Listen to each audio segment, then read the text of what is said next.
Both the AfD in both Saxony and Thuringia, where these state elections have been classed by German intelligence authorities. They have ruled that these are extremist organizations, and the AfD's youth wing of its national party has received the same ruling. So when we are talking about the AfD in these particular states, to say that they are Nazi or use Nazi rhetoric is indeed very fair. And you even have the courts in Germany to back you up when we're talking like that. It's almost impossible for anyone with any knowledge of 20th century history not to feel a bit of a chill hearing the news of the far right winning elections in Germany. The Alternative for Germany group has claimed victory in the one eastern state and narrowly missed out in another. The party's leader, Bjorn Höcke, was a history teacher, so presumably knows all about his country's past. But how worried should we be about him and his party? The journalist Aaron Burnett is a security policy fellow at the European Resilience Initiative Centre, and we can speak to him now. Good morning, Aaron.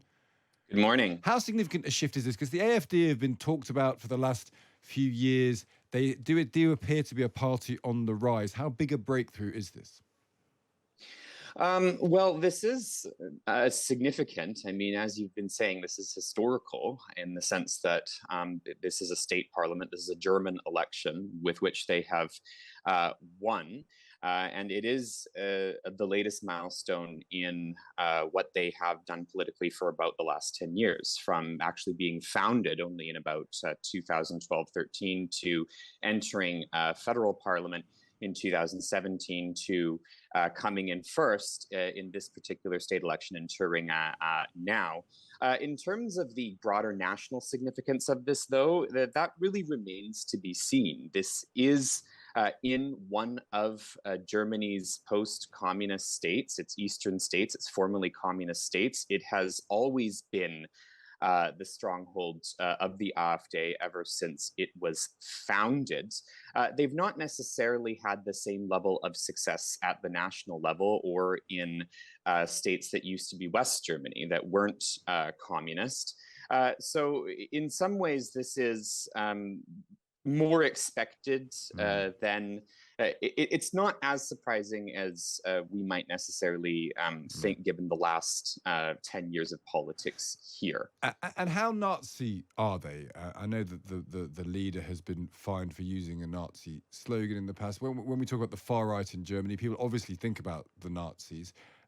How much of a line between the two are there, between the AfD and the Nazis? Well, in this particular state, in Thuringia, and the state leader, Bjorn Höcke, I think it's pretty fair to say that they are indeed Nazis or have neo-Nazi rhetoric.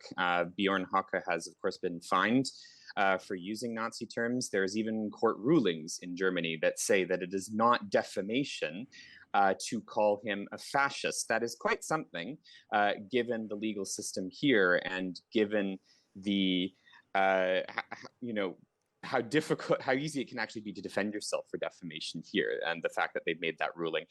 Both the AfD in both Saxony and Thuringia, where these state elections have been held, have been classed by German intelligence authorities. They have ruled that these are extremist organizations, and the AfD's youth wing of its national party has received the same ruling. So when we are talking about the AfD in these particular states, to say that they are Nazi or use Nazi rhetoric is indeed very fair. And you even have the courts in Germany to back you up when we're talking like that.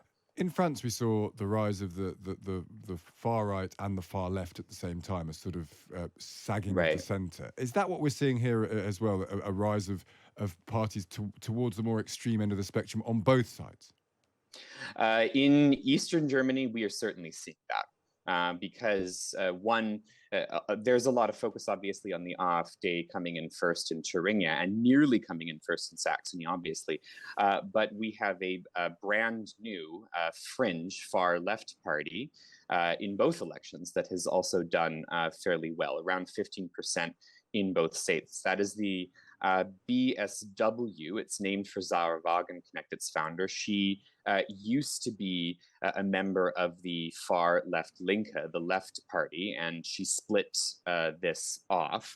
The BSW really is, she split this off because the left, according to her, was not focusing on enough economic policy to attract the former working class base that we see in the East. Her party is really more in line with the AfD when it comes to questions of migration.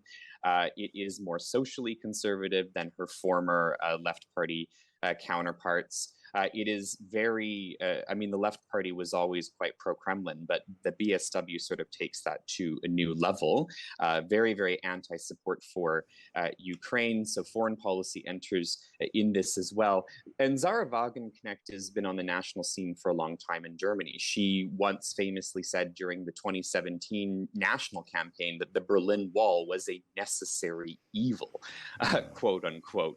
So we are seeing really a rise of indeed both elements in these two state elections in Eastern Germany. The question that we have right now here in Germany is to what extent both the far right and the far left will have national appeal. Will they have success beyond the East? And that's also a question for BSW as well.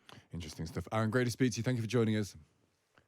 Thank you. That's Aaron Burnett there telling us about those elections, those regional elections in Germany where the far left and especially the far right did well.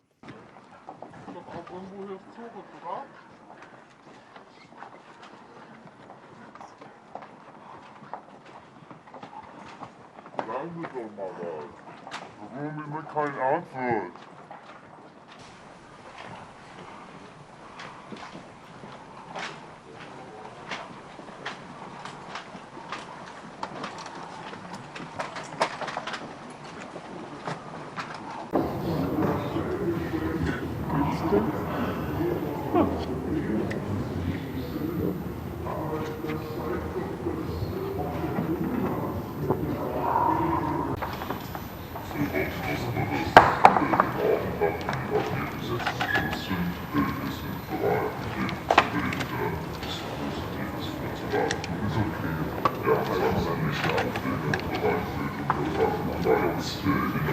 Damit beschrieben werden, dass es keine unabhängigen Medien mehr gibt, dass die Medien als vierte Gewalt im Staat versagen, weil sie eben nicht die Regierung kritisieren, sondern die Opposition kritisieren, weil sie eben Regierungspropaganda machen, weil sie gekauft sind stellenweise, das haben wir durch Freunde. Es ist egal, was ihr wählt, ihr kriegt immer weniger Deutschland. Die Kartellparteien lösen unser Deutschland auf wie ein Stück Seife unter einem lauwarmen Wasser.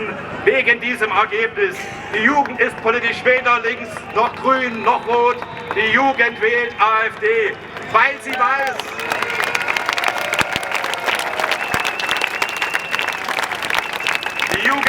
dass die Politik am Ende über ihre Zukunft bestimmt.